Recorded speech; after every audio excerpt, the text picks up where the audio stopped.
guys, Luna here, welcome back to another Skyrim console mod video, showcasing 5 brand new mods for Xbox One, and more importantly, PlayStation 4. If you haven't done so already, check out my today's earlier video, which was showcasing 10 console mods for Xbox One. A couple of them were for PlayStation 4, however it doesn't have PlayStation 4 in the title because most of them are for the Xbox One. So, as always, let's jump straight into our first mod.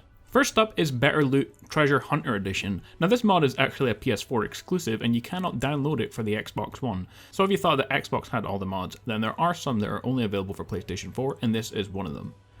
Better Loot makes almost all containers contain more chances of loot, and increases the kind of loot some containers have, all while maintaining a balanced feel to it. This mod is meant to seamlessly make adventuring more rewarding and varied, while also not making too much of an impact making it too easy. It changes over 7,000 containers, including bags, sacks, barrels, chests, urns, and more. Barrels and sacks can now contain more cooking ingredients, meat, fish, and even treats. Chests now contain better loot overall with more chances for rare loot. The more rare the container, the better the loot may have. For example, if a bandit chest has a 10% chance of a random gem, there are now 3 10% chances. This should result in more loot, and more consistent loot. It also gives the possibility of huge jackpots in chests and other rare containers. Next up we have Realistic AI Detection, the most realistic and refined detection mod for Skyrim. This is a total recalibration of all Skyrim's detection formulas, providing much more realistic and challenging sneaking. Enemies will have enhanced sight and hearing abilities, and will search for you much longer when alerted. And the author says he spent over 100 hours of meticulous research and testing to make sure that this mod was properly working. So there are quite a lot of technical features for this one, and we will go through some of them. The AI view cone has been reduced to 165 degrees from 190 degrees, which means they can't see to the right and left as much as they used to. AI sensitivity to light is far higher than in vanilla. They can now see realistically in the dark. I'm not sure whether this one works with the Darker Nights mod yet. AI visual detection range is higher for most conditions. The effect distance has on both visual and sound detection is far more balanced and realistic. The difference standing or crouching makes to visual detection is reduced to a realistic level. AI hearing ability is much more consistent. No longer will they hear you a mile off in the beginning of the game, and they won't suddenly go totally deaf if you have high level sneak skills. The unrealistic difference between indoor and outdoor sound detection has also been removed. Enemies will search for you longer when they detect you, for about 30 seconds, up from 15. Sleeping enemies have their hearing ability reduced slightly. Other factors like ambient light and equipment weight are far more important to your sneak than your sneak skills are. Rare enemies that have a very high sneak skill, over 80, can now sense your presence when near, even if you're covered behind or not moving. So a really cool mod that overhauls the sneaking of the game. It's a very cool mod, especially since a load of people play a sneak character like thieves or ninjas or just that kind of thing, but they don't find the sneaking to be too immersive or realistic or difficult, and now you can get that if you download this mod. It's not perfect, but it definitely is an improvement. Next up we have Playable Sun Elves. This mod adds a new custom made playable race into the world of Skyrim, and they are Sun Elves. Sun Elves, or Sonmer, are a proud race coming from the tiny land of Midwood Isle. They value speed, skill and strength in battle, making them formidable opponents. They are naturally charismatic, strong and agile, with a slight magical flair, specialising in the schools of restoration and alteration. This makes them ideal spell swords, as they can heal themselves and boost their armour rating while quickly dealing damage. Due to their natural charisma, Sun Elves have a better buying and selling price in stores around Skyrim.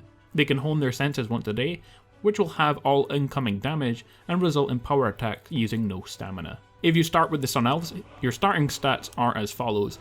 All of your skills start at 15, but some of them are higher. One-handed, archery, light armor, restoration and alteration are all starting at 20, and your speech skill is a high of 25, so that's pretty good for a starting character. You also get racial bonuses for your character. We already talked about honed senses, causes all incoming damage to be halved, and power attacks to not require any stamina. You also get Fortified Banner, which all buying and selling prices are increased by 15%. So a really cool mod that adds a new race into the game, and if all that wasn't enough, you can also download the Sun Elf Hirelings and the Sun Elf enemies into the game, which adds NPC characters who are Sun Elves, along with companions who are also Sun Elves into the game.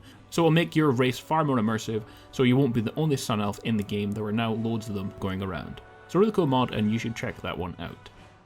Our fourth mod is Legendary Creatures. A really cool mod, and one that I was looking forward to because it's fun to kill legendary creatures in any game, like Fallout for example. You get legendary creatures. They're more difficult to kill, but they have rarer loot, and so it's worth the challenge. This mod adds 8 powerful creatures to locations across Skyrim. These are greatly enhanced versions of just normal creatures intended to offer a challenge to high level characters.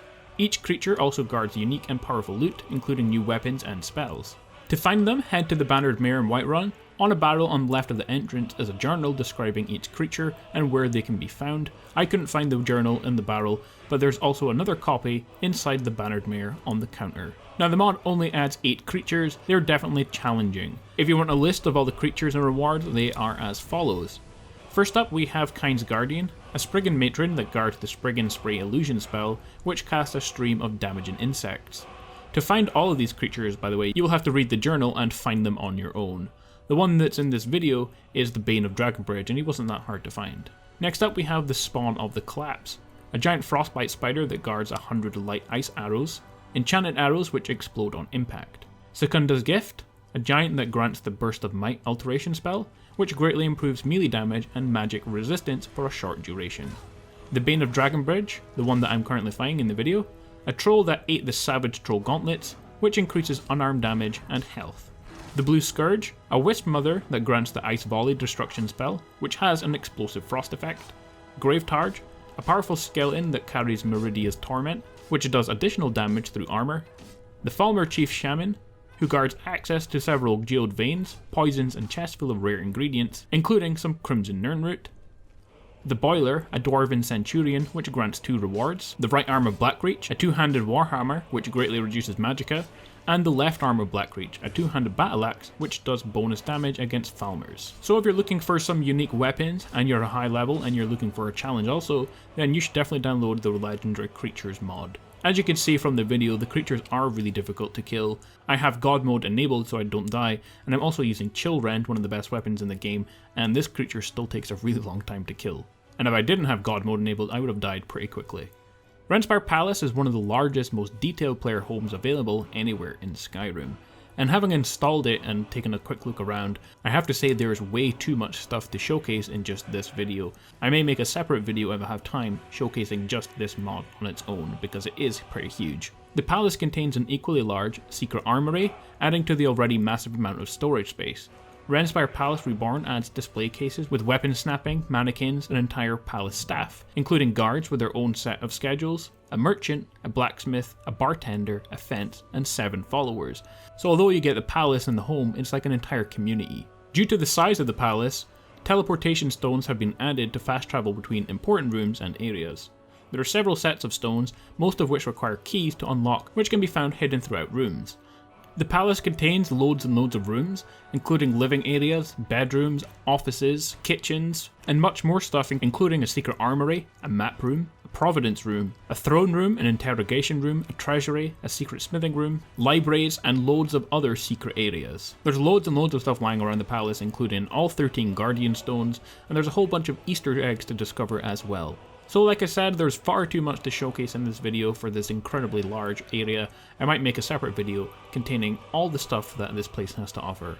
But if you want to check it out for yourself, then you can download it right now for both Xbox One and PlayStation.